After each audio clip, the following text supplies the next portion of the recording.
Welcome to the Freddy Fazbear Virtual Experience. Fazbear Entertainment is excited to join the digital age, and what better way to do that than with an edge-of-your-seat virtual reality experience.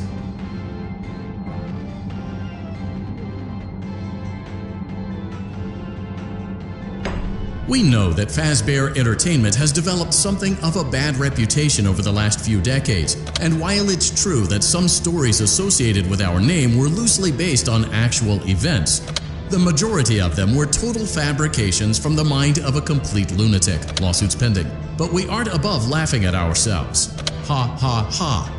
That's why we have recreated many of these completely fictitious scenarios, lies that you've been fed over the last several years, into a hilarious VR game, in the hopes that we can finally move past these childish ghost stories and develop a new relationship with you, as well as your kids. Don't forget the merch, perfect for birthdays. So sit back and enjoy a few scares.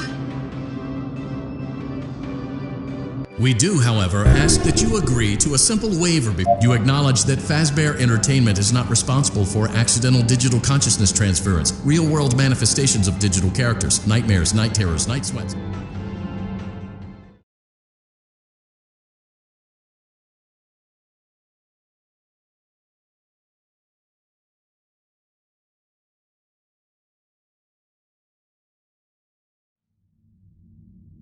Welcome to the Freddy Fazbear Virtual Experience. Use the console in front of you to navigate the menu and pick one of the frightening experiences available. By completing these scenarios, more will become available. You'll see plenty of familiar faces and some new ones as well. So stay a while and have a good time. And remember, despite the temporary horror you may experience, this is a completely controlled environment and you aren't in any real danger. Fazbear Entertainment not responsible for real danger.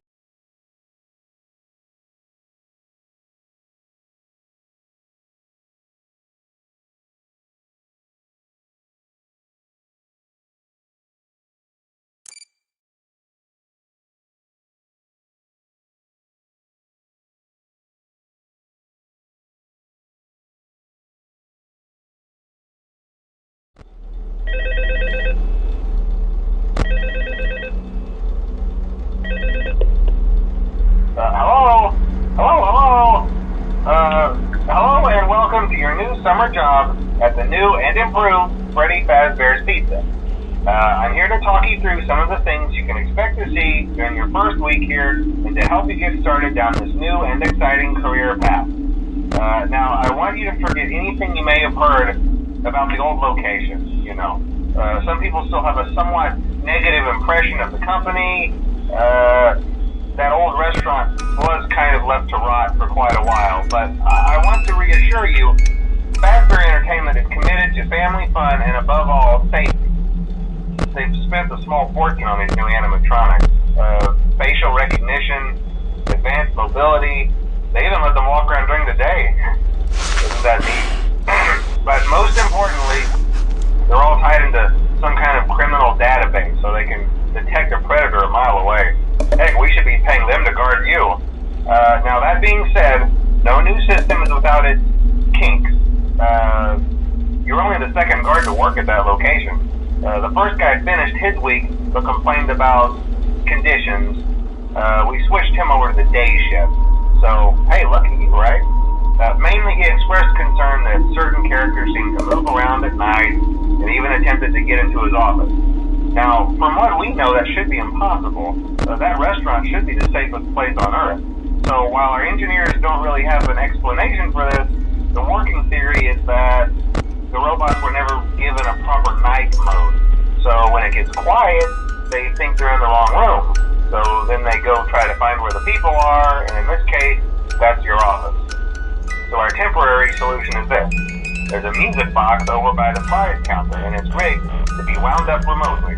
So just every once in a while, switch over to the prize counter video feed and wind it up for a few seconds. It doesn't seem to affect all of the animatronics, but it does affect one of them. And as for the rest of them, we have an even easier solution. You see, there may be a minor glitch in the system, something about robots seeing you as an endoskeleton without a costume on and wanting to stuff you into a suit. So hey, we've given you an empty Freddy Fazbear Head. Problem solved. You can put it on any time and leave it on for as long as you want. Eventually anything that wandered in will wander back out. Something else worth mentioning is kind of the quirky modern design of the building. You may have noticed there are no doors for you to close. But hey, you have a light, and even though your flashlight can run out of power, the building cannot. So don't worry about the place going dark. Well, I think that's it. You should be golden. Check the lights, put on the Freddy head if you need to. Keep the music box wound up. Piece of cake. Have a good night, and I'll talk to you tomorrow.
be a bit overwhelming, but I'm here to tell you there's nothing to worry about. You'll be fine. So let's just focus on getting you through your first week, okay? Let's see. First, there's an introductory reading of the purpose that I'm supposed to read. It's kind of a legal thing, you know. Welcome to Freddy Fazbear's Pizza, a magical place for kids and grown-ups alike, where fantasy and fun come to life. Fazbear Entertainment is not responsible for damage to property or person. Upon discovering that damage or death has occurred, a missing person report will be filed within 90 days as soon as property and premises have been thoroughly cleaned and bleached and the carpets have been replaced. Blah, blah, blah. Now, that might sound bad, I know, but there's really nothing to worry about. The animatronic characters here do get a bit quirky at night, but do I blame them? No. If I were forced to sing those same stupid songs for 20 years and I never got about, I'd probably be a bit irritable at night too. So remember, these characters hold a special place in the hearts of children. We need to show them a little respect, right? Okay. So just be aware, the characters do tend to wander a bit. They're left in some kind of free roaming mode at night. Something about their servos locking up if they get turned off for too long. They used to be allowed to walk around during the day too, but then there was the bite of 87. Yeah, it's amazing that the human body can live without the frontal lobe, you know. Now concerning your safety, the only real risk to you as a night watchman here, if any, is the fact that these characters, if they happen to see you after hours, probably won't recognize you as a person. They'll most likely see you as a metal endoskeleton without its costume on. Now, since that's against the rules here at Freddy Fazbear's Pizza, they'll probably try to forcefully stuff you inside a Freddy Fazbear suit. Now, that wouldn't be so bad if the suits themselves weren't filled with cross beams, wired, animatronic devices, especially around the facial area. So you can imagine how having your head forcefully pressed inside one of those could cause a bit of discomfort and death. The only parts of you that would likely see the light of day again would be your eyeballs and teeth that pop out in front of the mask. Yeah, they don't tell you these things when you sign up. But hey, first station of the breeze. Chat with you tomorrow. Check those cameras. Remember to close the doors only if absolutely necessary. Gotta conserve power. Alright, good night.